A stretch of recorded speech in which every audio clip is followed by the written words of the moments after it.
नमस्कार दोस्तों, आप सभी का स्वागत है एक बहुत ही ज़्यादा डरा देने वाली हॉरर कहानी में। दोस्तों, आज की जो कहानी है यह महाराष्ट्र के आसन गांव की सच्ची घटित भूतिया कहानी है। उस गांव में एक उषा नाम की लड़की थी जो कि अपने माँ बाप की इकलौती संतान थी। और आज की जो भूतिया कहानी है ना, यह करीबन 40 से 50 साल पहले की कहानी है।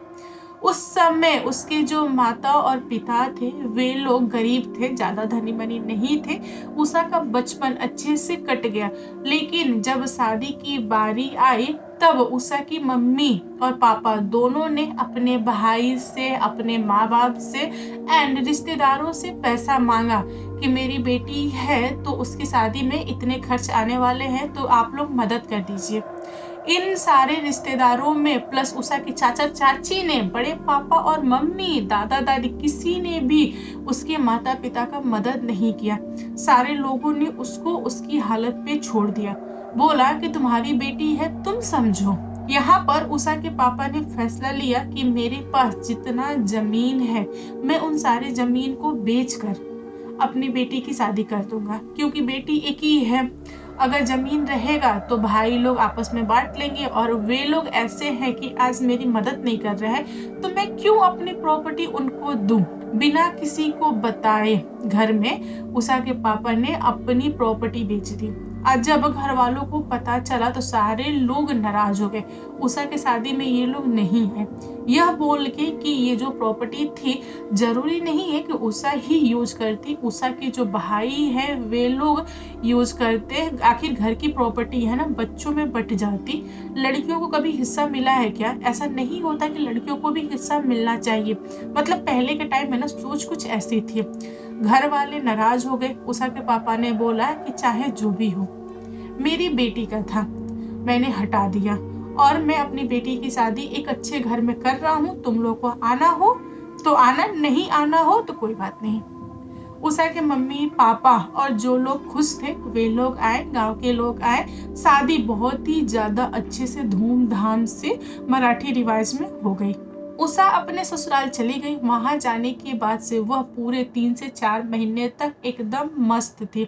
ससुराल वाले काफी अच्छे मिल गए। उषा उन लोगों की बहुत ज्यादा सेवा सत्कार वगैरह करती थी। पहले के टाइम में क्या होता था कि जो बहुएं होती थी वह खेत में भी जाया करती थी काम वगैरह करने के लिए, क्योंकि अच्छी फैमिली थी। फिर भी खेती वगैरह तो होता ही था। वे लोग किसान थे, उषा के ससुराल वाले। उषा के मम्मी और पापा, बस उनके पास एक घर था जिसमें वे लोग रहते थे और सब्जियां बेच के अपना गुजारा करते थे। और कुछ भी सोर्स नहीं था उसके माँ बाप के जीने का। और अगल बगल के लोग उनको जीने नहीं देते थे, इतना ज्यादा ताना मारते थे कि।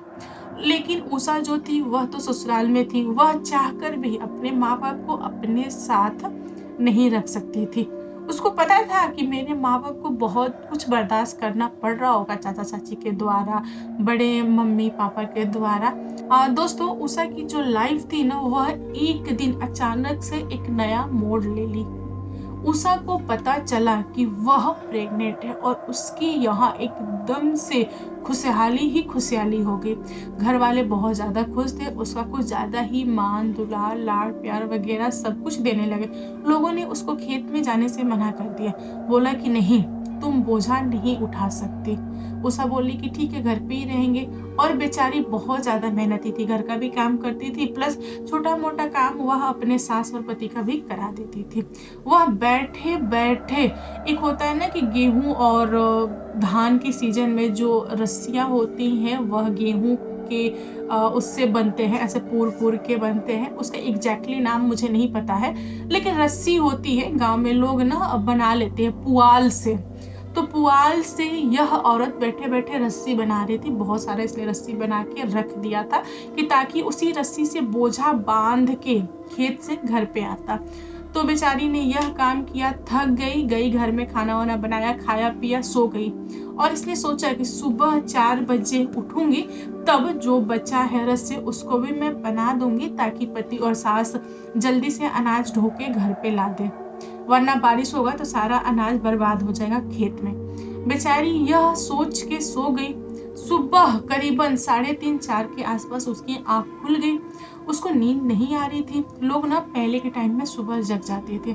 फिर उसने सोचा कि जगह है तो कुछ ना कुछ कर लेते हैं। वह गई, बैठी, रस्सी पूरना स्टार्ट कर दी। वह रस्सी पूरती गई, उसका ध्यान नहीं गया कि हम जहाँ से पुआल उठा रहे हैं ऐसे रस्सी बनाने के लिए, वहां पर कुछ और भी हो सकता है। वह बस ऐसे देख रही है नीचे, ऐसे ऐसे बना रही है, फिर ऐसे हाथ से पुआल उठा रही है, फिर बना रही है, इधर साइड में रखती जा रही है। एक टाइम आया कि उसने ऐसे पुआल को उठाया तो उसके हाथ में एक बहुत ही ज्यादा सॉफ्ट चीज आया। उसने पलट के देखा। जैसे ही उस लड़की ने पलटा देखा, तब तक उसको ना एक सांप ने डस लिया। उसको थोड़ा भी आइडिया नहीं था कि सांप कहाँ से आया, घर में कैसे आया, वो भी पुआल में कैसे आया, जबकि शाम में वह पुआल इतना ज्यादा खुद झाड़ झाड़ के उठा के लाके रखी थी, उसमें सांप कैसे आया। अब वह दौड़ती हुई गई और अपने पति को जगाई, और जैसे ही उसका पति उठा वह वहीं पे गिर गई और गिर के बेहोश हो गई। यहाँ पर उषा का पति उठा और उषा को उठाया, लेके भागा सपेरे के पास। पहले के टाइम में ना सपेरे लोग क्या करते थे कि मंत्र वगैरह से झाड़ देते थे, तो जो सांप का जहर होता था वह कम हो जाता था। पहले के समय में ना लोग डॉक्टर के पास नहीं जाते थे। तो जैसे ही उषा सपेरे के पास पहुंची, सपेरे ने झाड़ा, लेकिन जो जहर था ना वो कमी नहीं हो रहा था। जहर बहुत ज्यादा बॉडी में फैल गया था। अब सपेरे को लग गया कि यह औरत बचेगी नहीं। फिर उसने बोला कि देखिए भाई साहब, मैं अपने मंत्रों के द्वारा झाड़ दिया हूँ, लेकिन इसका जो जहर है वो कम होने का नाम नहीं ले रहा है। मुझे तो ऐसा लग रहा है कि इसको किसी सांप ने नहीं डसा है, इसको किसी जादू टोना के द्वारा, मतलब सांप बना के भेजा गया है, तो किसी आत्मा ने टच कर लिया है, इसलिए ऐसा हो रहा है। एक काम कीजिए, इसको लेके सोखा के पास भागिए, यानी कि तांत्रिक के पास जाइए। तो उषा के पति ने उषा को उठाया और लेके सोखा के पास भागा। उस तांत्रिक ने बोला कि हाँ, आप एकदम से सही है, इसको एक जहरीली आत्मा ने टच कर लिया है। जो आत्मा है वह जहरीली इसलिए है क्योंकि वह सांप के रूप में आई थी, और वह खुद से नहीं आई थी, उसको किसी ने भेजा था। अब उषा के पति बार बार पूछ रहा था कि कौन हो सकता है, मेरी तो सबसे पटती है, मेरी बीवी को कौन परेशान करेगा। उषा नेचर की बहुत अच्छी है, काम धंधा वगैरह सब कुछ करती है, इसको आखिर परेशान कौन करेगा बताइए। लेकिन उस तांत्रिक ने किसी का भी नाम नहीं लिया, बोला कि क्या करोगे जान के, अब सही हो गया ना, अपनी बीवी को लेके जाओ। तांत्रिक को डर था कि अगर मैं बता दूंगा कि हाँ इसको इस औरत ने जादू टोना करके भेजा है, भूत प्रेत वगैरह, तो वह आदमी जाके उससे लड़ेगा, कोई प्रूफ तो है नहीं कि इसी ने टोना किया है। अब लड़ाई होगा, मारपीट होगा, इसलिए ज्यादातर जो भी होते हैं ना तांत्रिक सोखा वगैरह, ये लोग ना मुंह पे हमेशा ताला लगा के रखते हैं। वे लोग बस ठीक करने का काम करते हैं, लेकिन बहुत कम तांत्रिक लोग ओरिजिनल नाम बताते हैं कि हाँ इस आदमी ने किया है। वे बोलते हैं कि ठीक है सब सही हो जाएगा, छोड़ दीजिए। अब उषा घर पे आई, उसको ठीक होने में थोड़ा सा समय लगा। ठीक 4 से 5 महीने बाद दोबारा प्रेगनेंसी हुआ, और पता नहीं कैसे उस आत्मा को पता चल गया, जिस आत्मा ने पहले आके उषा को छुआ था, वह आत्मा फिर से इस बार छिपकली का रूप लेकर किचन में आ गई। उषा ने एक बार देखा रोटी बनाते समय कि हाँ छिपकली है सामने दीवार पे, लेकिन उसने कुछ भी बोला नहीं। उसको लगा कि घरेलू छिपकली है, नॉर्मल छिपकली है, क्या डरना क्या भगाना, उसने छोड़ दिया। उसको लगा ना कि रोशनी के आसपास घूम रही है, हो सकता हो कीट पतंग खाएगी, लेकिन ऐसा कुछ भी नहीं था। जो छिपकली थी ना, वह ना ही हिल रही थी ना ही डुल रही थी, एक टकी उषा को देख रही थी। उषा का दोबारा नजर गया, उसका तिबारा नजर गया। जब वह बार बार उस छिपकली को देख रही थी, तब यह खुद में डरने लगी। इसको लग गया कि वह छिपकली इसको खाने के लिए इसके तरफ लपक रही है, बार बार जीभ निकाल रही है, मतलब डराने की कोशिश कर रही है। उषा ने एक बार बोला कि हट हट, लेकिन छिपकली हटी नहीं। फिर हार कर बेचारी सर नीचे करके रोटी बना रही थी, उसके बावजूद भी इसको अंदर से डर था कि जो छिपकली है वो है कि चली गई। इसने धीरे से कनखी नजरों से देखा। इतने में क्या हुआ कि जो छिपकली थी ना, वह बहुत बड़ा मुंह खोल के एकदम से उषा के तरफ झपकी और उसका जो पूरा फेस था ना अपने मुंह में ले लिया। अब बेचारी छटपटा रही है, ऐसा छटपटा रही है, हाथ पैर वगैरह मार रही है कि जो परात था ना वह गिरा धम से। जैसे ही बर्तन गिरने की आवाज हुई, उषा की सास दौड़ के गई और उसने देखा कि उषा बस ऐसे ऐसे छटपटा रही है। उषा की सास को कुछ भी नजर नहीं आ रहा है कि उषा का जो फेस है वो छिपकली के मुंह में गया। वह गई दौड़ के और उषा को पकड़ के ऐसे हिला रही है, झकझोर रही है, क्या हुआ क्या हुआ, तुम ठीक तो हो? अब उषा ने एकदम से ऐसे होके बोले कि माँ आप आ गई, मैं बच गई, वरना यह छिपकली मुझे मार देती। उषा की सास दीवार पे देखी तो कोई छिपकली नहीं थी। बेचारी इतना बोलने के बाद से गिर गई और बेहोश हो गई। उषा के पति ने इंतजार किया कि वह होश में आए। काफी समय बाद जब वह होश में आई तो उसने यह पूरी कहानी अपने ससुराल वालों को बताई, लेकिन किसी ने विश्वास नहीं किया। बार बार बेचारी बोल रही थी, रो रही थी, डर रही थी, फिर भी लोग विश्वास नहीं कर रहे थे। लोग बोल रहे थे कहाँ छिपकली है। लोगों को ऐसा लग रहा था ना कि यह लड़की पागल हो रही है धीरे धीरे। लेकिन उषा के जो पति थे उन्होंने उषा का विश्वास किया और बोला कि ठीक है चलो। वह लेके गए उसी तांत्रिक के पास जिसने इसका पहला इलाज किया था। दोस्तों फिर तांत्रिक ने उषा के पति को बोला कि हाँ जी, एकदम से आप सही सोच रहे हैं। आपकी वाइफ के पीछे कुछ दिनों से एक छिपकली पड़ी है और वह छिपकली वही आत्मा है जो किसी ने इसके ऊपर भेजा है। यह सुनने के बाद से उषा का जो पति था उसका दिमाग ठनक गया और उसने तांत्रिक से बोला कि देखिए प्लीज आप बता दीजिए, मेरी बीबी की जिंदगी की बात है, मैं कब तक वहां रहूंगा इसको बचाने के लिए। हो सकता हो घर में कोई ना हो तो वह आत्मा इसको मार दे। आखिर कौन चाहता है, प्लीज आपसे रिक्वेस्ट है आप उसका नाम ले लीजिए।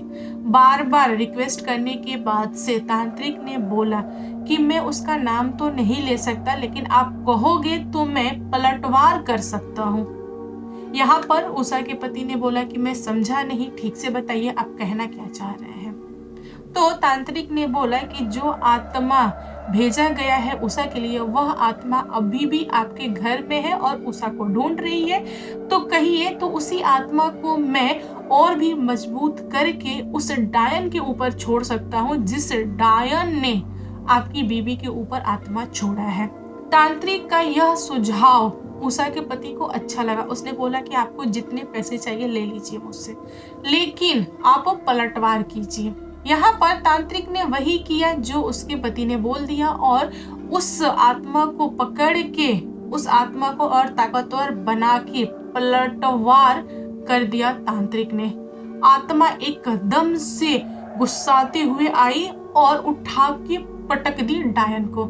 जो डायन थी वह बहुत ही ज्यादा गुस्से में, डायन को आभास हो गया कि यह आत्मा जो मेरी खुद की दी हुई है, भेजी हुई है, जिसको मैं खुद कंट्रोल करती हूँ, वह मुझे कैसे पटक सकती है। इसका मतलब मुझसे भी कोई ताकतवर आ गया है। अब डायन को खराब लगा। उसने क्या किया कि बहुत सारे भूत प्रेत को एक ही बार में छोड़ दिया उषा के पीछे। उषा के पति को बिल्कुल भी आइडिया नहीं था, ना ही तांत्रिक को आइडिया था कि उषा के साथ बहुत ही ज्यादा खतरनाक घटना घटने वाली है। जैसे ही सारे आत्माएं आए और उषा को पकड़ लिए, उषा तो एकदम से अजीब हो गई। उसके शरीर में कुछ रहा नहीं, एकदम यूं हो गई। वो भी कुछ घंटों के अंदर ही उषा के बाल ऐसे पकड़ के जो आत्मा थी वह दीवार पे चढ़ने लगी। यह कारनामा जब उषा के पति और सास ने देखा, उन लोगों ने उस तांत्रिक को बुलाया जिस तांत्रिक ने पलटवार जवाब दिया था। तांत्रिक का भी होश उड़ गया। उसने नहीं सोचा था कि एक बार इतनी सारी आत्माएं एक बार में ही अटैक बोलेंगी। तांत्रिक को लग गया कि डायन बदला लेने की नियत से यह कुछ कर रही है। जो तांत्रिक था वह भी कोई नॉर्मल था नहीं, उसके पास भी अच्छा खासा जानकारी था। उसने क्या किया कि अपने ग्रुप वाले को बुलाया। तांत्रिक का भी लंबा चौड़ा ग्रुप होता है। उसने क्या किया कि सारी आत्माओं को पकड़ा, उनको एकजुट किया और उन आत्माओं को अपने पास रख लिया। उसने पलटवार किया ही नहीं डायन पे। अब तांत्रिक का भी दिमाग खराब था। उसने उषा के पति को बोला कि देखिए मैं जा रहा हूँ डायन को बुलाने के लिए। डायन जैसी भी जिस भी हालत में होगी वह घिसती हुई यहाँ तक आएगी। बाद में जब आपको पता चलेगा कि वह कौन थी, इससे क्या होगा कि आपका घर परिवार बर्बाद हो सकता है। तो आप सोच लीजिए, देख लीजिए, विचार कर लीजिए, फिर मुझे बताइए। उषा के पति को बहुत प्यार था उषा से। उसने बोला कि नहीं। उषा के पति ने बोला कि चाहे जो कुछ भी हो जाए, उस डायन ने मेरी बीवी को परेशान किया है, तो मैं चाहता हूँ कि वह यहाँ खड़ी हो और मैं भी तो उसे देखूं कि आखिर कौन है। तांत्रिक ने दोबारा रिपीट किया कि देखिए, बाहर के लोग नहीं हैं, जो कुछ भी हो रहा है आपकी बीवी के साथ वे घर के लोग ही कर रहे हैं। अगर खुलासा हो जाएगा तो रिश्ते खराब हो जाएंगे। यहाँ पर उषा की सास बोली कि चाहे जो भी हो, रिश्ते भाड़ में जाए, हमको देखना है उस टाइम को। फिर तांत्रिक लोगों ने मंत्र वगैरह दिए और एक आत्मा को छोड़ा, ताकतवर आत्मा, जो डायन को घसीट के ले आए। हालांकि जो डायन होती हैं खुद में बहुत ही ज्यादा शक्तिशाली होती है, उनके आगे पीछे बहुत सारी आत्माएं घूमती हैं, उनको फर्क नहीं पड़ता है मामूली आत्माओं से। लेकिन जो मंत्र थे और जो आत्मा गई थी, वह आत्मा ऐसे बाल पकड़ के घसीटती हुए डायन को लाके जो गोल सा चक्र बना था उसमें बैठा दिया। डायन रो रही है, गिड़गिड़ा रही है, सबसे माफी मांग रही है कि मुझे माफ कर दीजिए, मुझसे गलती हो गई, आप लोग मुझे इस हालत में मत रखिए, इस दशा में मत रखिए, लोग देख के क्या बोलेंगे, इतने लोगों के बीच में मेरी इज्जत मत उतारिए। जितने लोगों ने उस डायन को देखा सबके होश उड़ गए, क्योंकि कोई और नहीं, उषा की छोटी चाची थी जिन्होंने ये सब कुछ किया। उषा की जो बड़ी चाची थी, उनका हाथ था यह सब कुछ करवाने में, बट उन्होंने किया नहीं था। उन्होंने अपनी देवरानी से यह सब कुछ करवाया, और करवाया तो करवाया क्यों? मामूली सी प्रॉपर्टी के लिए, कि अगर उषा इस दुनिया में नहीं रहेगी तो जो भी खेत वगैरह है, बगीचा वगैरह, सब उनके दोनों के बेटों में बट जाएगा। बस इसके लिए उन लोगों ने एक बार भी नहीं सोचा कि प्रेग्नेंट है बेचारी, उसका एक बच्चा भी खराब हो गया पहले राउंड में जब सांप ने डसा था, एंड सेकेंड राउंड में भी बेचारी के ऊपर बहुत ज्यादा अन्याय हुआ।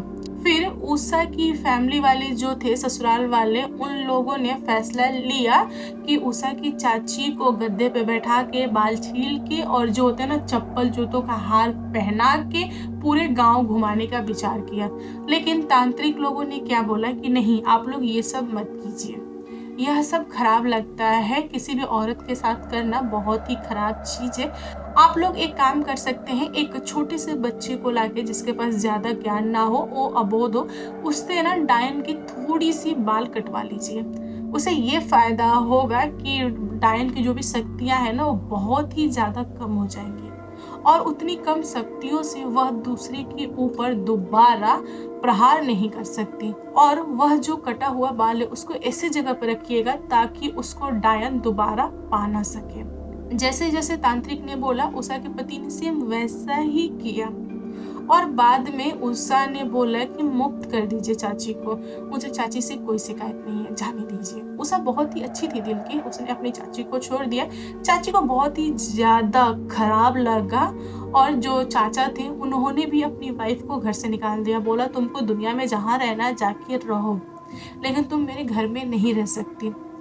ठीक है, प्रॉपर्टी नहीं मिली, इसके लिए हम लोग भी उदास है, नाराज है, लेकिन इसका मतलब ये नहीं कि तुम गलत करोगे। कितनों भी थी तो वह मेरे भाई की बेटी थी, हम लोग भी चाहते थे कि हमारे बेटे की प्रॉपर्टी हो। लड़की को प्रॉपर्टी ना मिले, ठीक है, जमीन जायदाद ना मिले, चलेगा, वह अपने घर में जा रही है, वहां पे नॉर्मल सी बात है, उसको मिलेगी, लेकिन हमारी इतनी गंदी सोच नहीं थी जितना गंदा तुमने किया है। घर वालों ने भी नहीं अपनाया। उषा की माँ रो रो के पागल हो रही थी कि हमने समझा ही नहीं कि मेरी बेटी के ऊपर इतना कुछ बिगड़ेगा। लेकिन आखिरी में हुआ क्या, जाके सब कुछ सही हुआ। उषा को काफी टाइम लगा एकदम से सही होने में, लेकिन सही हो गई। आज की जो स्टोरी है ना, यह उषा की पोती ने मुझे लिख के इंस्टाग्राम पे भेजा है। दोस्तों बताइए कहानी कब की है, लेकिन कहानी सच में बहुत ही ज्यादा रुचि वाली है। तो दोस्तों आप लोगों को कैसी लगी आज की कहानी पसंद है तो प्लीज लाइक एंड शेयर कीजिएगा, और मेरे चैनल पे न्यू आए हो तो चैनल को सब्सक्राइब करना। Thank you, bye bye.